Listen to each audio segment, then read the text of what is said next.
నమశంకరాయ.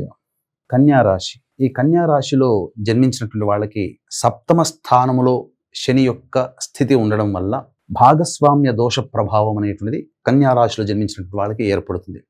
ఈ కన్యారాశిలో ఉత్తర నక్షత్రం 2, 3, 4 పాదాలు, హస్త నక్షత్రం 4 పాదాలు మరియు చిత్తా నక్షత్రం 1, 2 పాదాల్లో జన్మించిన వాళ్ళు కన్యారాశి వారిగా గుర్తిస్తారు. ఈ యొక్క శని సప్తమ స్థానంలో సంచారం చేస్తున్నటువంటి కారణం చేత జీవిత భాగస్వామితో పలు రకాల సమస్యలు, వ్యాపార భాగస్వాముల మధ్య పొరపచ్చాలు, ఎడబాటు అనేటువంటిది కలుగుతుంది. జీవిత భాగస్వామిన, వ్యాపార భాగస్వామిన.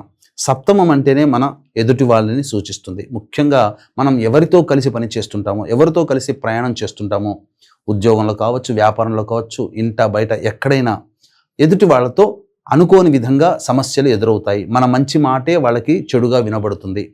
ఇవన్నీ శని యొక్క ప్రభావంలో కలుగుతాయి. కాబట్టి ఈ యొక్క దోష నివారణార్థమై మన పీఠమాధ్వర్యంలో 13వ తారీఖు జూన్ కృష్ణపక్షము అధిక మాసంలో వచ్చే శని త్రయోదశి రోజున శని దోష నివారణ పూజలు, హోమాలు, ముఖ్యంగా వివాహ సమస్యలు కాబట్టి వివాహ సమస్యలకి నివారణ హోమాలు, ఆర్థిక బాధల నివృత్తికి లక్ష్మీ హోమాదులు, కాళీ హోమము, అఘోర పాశుపత మంత్ర హోమంలో జరిపించి శక్తిపాతము చేసినటువంటి కరుంగలిమాల ఇవ్వడం జరుగుతుంది. ఈ యొక్క దాంపత్య శనిదోష నివారణార్థమై మీరు నవగ్రహాల చుట్టూ శివాయ నమః అంటూ 27 ప్రదక్షిణలు చేసి ఆ రోజున చక్కగా శని భగవానికి నల్ల నువ్వుల నూనెతో అభిషేకము జరిపించి అన్నము నల్ల నువ్వులు కలిపిన ముద్ద నైవేద్యంగా పెట్టడం.